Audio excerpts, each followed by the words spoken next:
Where would we be without a simple deck of cards? These are the playthings that I first learned how to do so many things with. Everything from Go Fish to Old Maid.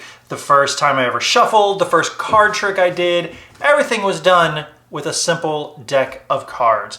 And with this, the world has changed so much. We have made these into basically tiny little books. Everything from Magic to just regular cards and games. There are games that are card games that are just meant to be card games, and there are games that are card games that are meant to be something so much more.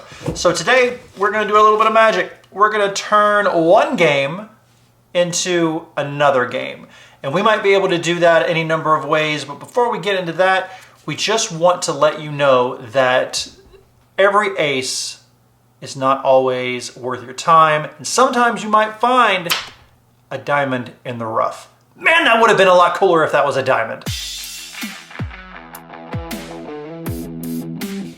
We are going to be talking about Dark Dealings. Dark Dealings by Michael Kelly. Peter Goose is a game that is just punching some things. You don't need that fucking thing. In which you have one deck of cards and two decks of cards. And this, ladies and gentlemen, is all you need to play the game. Now, this deck right here is going to be full of heroes. These are the people that are going to come and fuck up your shit. So this is your pile of dudes that are going to come and get you. How are you going to stop those dudes? These are your dungeon cards. This is how you're gonna stop that shit. And they are right here. I'm gonna teach you how to play the game the same way I would teach anyone else how to play the game. You are gonna have 9 heroes. Don't need those. You're gonna take these, boop, you're gonna put them right there.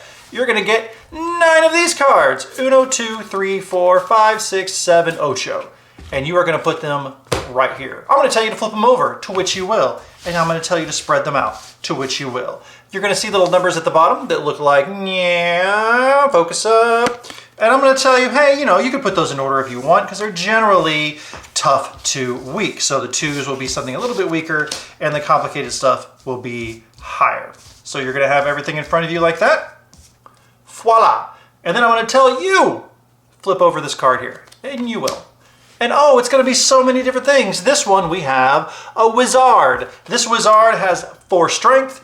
That big number down there, that number doesn't matter except for a future thing. And then you're going to see something that he is actually weak to. So that thing he is weak to, we're going to look at our cards here. We're going to not fuck things up. We're going to look at our cards, and we are going to try to have a trap card that is at least a 4. And wouldn't you fucking know it? Boom, we have it right there. So all we're going to do, we're going to tap that, exhaust that, and guess what?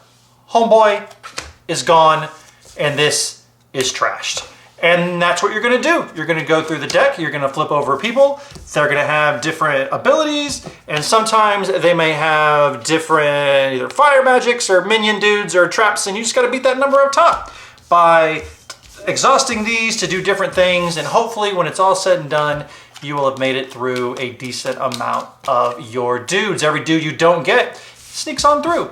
And then whoever has the most dudes that have been beaten is the winner. So if I have 4 dudes beaten and you have 5 dudes beaten, well, obviously you beat me. It's not really much of a game, is it? Let's make it better. All right, so how boring would it be if I just dealt you 8 of these heroes and then that was that? It's so random, but instead what I'm gonna do is everyone is gonna get 9 cards and you are gonna draft them. These are your cards, and then you're gonna pick one, you're gonna keep that. Actually, you're gonna keep 2. You're gonna keep 2, and then pass the other ones. And now I'm gonna look at them and I'm gonna go, I'll keep these 2, and then I'll pass you mine. And you're gonna draft these cards until you have a certain number in your hand. Now the order that you take them now is not necessarily important, but what is important is that you know what you're kind of keeping here. These numbers at the bottom will be important in a second, and these here will also be important in a second, because here's how we draft the dungeon cards. Let's say there are 3 players. So we're gonna deal out 1, 2, 3, 4, 5, 6. Boom. And everyone is going to take Of their 9, they're going to pick which ones they want, and they're going to go, oh, I'm going to take these 2. And everyone reveals simultaneously. That's when these numbers come in play. So the highest number gets to go first, and it trickles down. So I get first pick here, and then first pick, and then they all kind of go out where they go. So the trick is,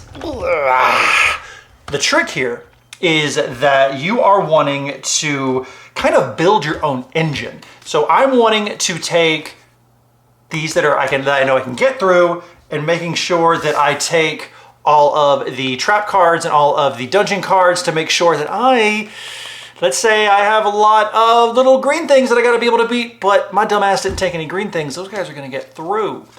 But what's really great is they're not just numbers and clickety-clacks, they're also abilities. So for example, this Berserker, defenses that strike are trash. So if I tap something that has multiple sides to it, then it's trashed even if I use it once. You are going to be doing a game of the lesser of 2 evils. And we have something like a halfling, only costs 2. I can hit that thing for 2, but I gotta hit it twice. And I gotta use 2 different things to, that's kind of annoying. A wizard, I have to trash a defense before I even get to attack this guy. And if I put him towards the end of the game, I might fuck myself. Thieves! You have to equal 4, it can't go any higher. Also, what's nice is they didn't just bombard you with this dude. No, they have a little girl to go with. So they have alternate art for all the things. And there's a really good amount of variety here that I think is very nice. And there are some other things like Tunneler, when drawn, move the next hero to the bottom of your pile. So there are some heroes that may fuck with you and mess with your pile, mess with your best laid plans.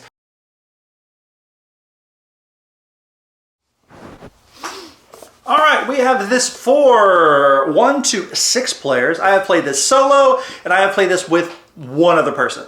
So the solo is okay. The way they try to emulate the drafting rules is a little finicky, where I'm basically dealing out a whole bunch in front of me, taking 2 and discarding the rest. It's a little finicky and a little fiddly. It's not really worth it, but when you play the game on its own without it, it's not really that much of a game. You have to have that deck building idea before you really jump into it. We have it for 15 to 20 minutes. I think you can get through a tutorial, plus the best 2 out of 3 in about 30 minutes. So 15 to 20 seems about right. And ages 10 and up, because who cares? So what is this game called? Dark Dealings, because you're dealing cards, get it? Dwarven Delve is a very fun game. The art on everything is super lovely. It's very easy to learn. It's very easy to teach. It's very easy to play.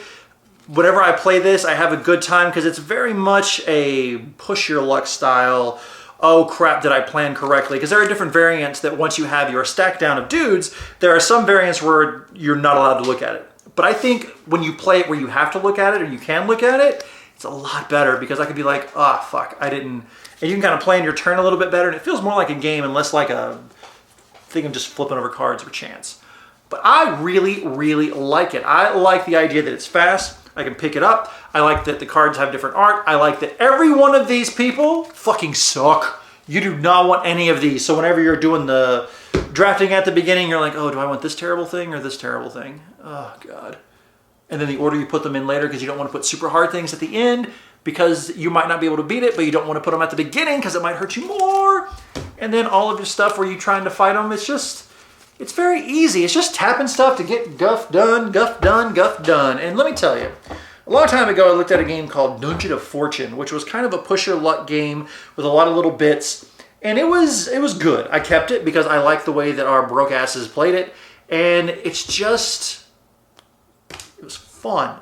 It was really fun. I really enjoyed the way the game made me feel. I loved everything about it. Do I have it back here still? Of course I do, because I kept it. So I really liked the way it made me feel. It was, fun. Go check out my video on that. It's got lots of bits. It does have a lot of cards, and it's kind of, looking at this now, I do not remember how to play it.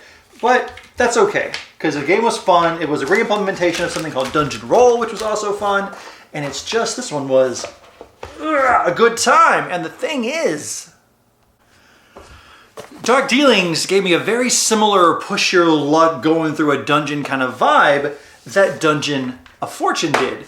And you guys wanted to see a magic trick earlier, and I will show you this. This game it's for 2 to 6 players. It was one of the first games on my hard 100. And I will tell you that this game is very good. If you ever come across this on the cheap, I recommend getting it because I will show you a magic trick. Because Dungeon of Fortune has been alakazammed. Did it work? No? Fuck. Boom! Flawless, seamless. It's been transformed into Dark Dealings Dungeon Delve. This is the expansion that has everything. I understand the Kickstarter was a little wonky and everything, but the game itself is great. And this game has replaced Dungeon of Fortune. So this one, Dark Dealings, is in my hard 100. It is very fun. It's so simple. This is a really good take it, leave it at work kind of game. What is it? Lunchtime game. That's what this is. And I definitely recommend it because it's just some cards. You don't have to keep track of anything. Where Dungeon of Fortune was a little fiddly, but still fun. This one takes out the fiddliness when you have other people and leaves just the fun. Because you will forget how much fun you can have with just a deck of cards. And this game kind of reminds you of that. I don't need big fancy box, a lot of minis and everything. Maybe just some art, a couple of numbers, and that's all you need. And then that will make you very, very happy.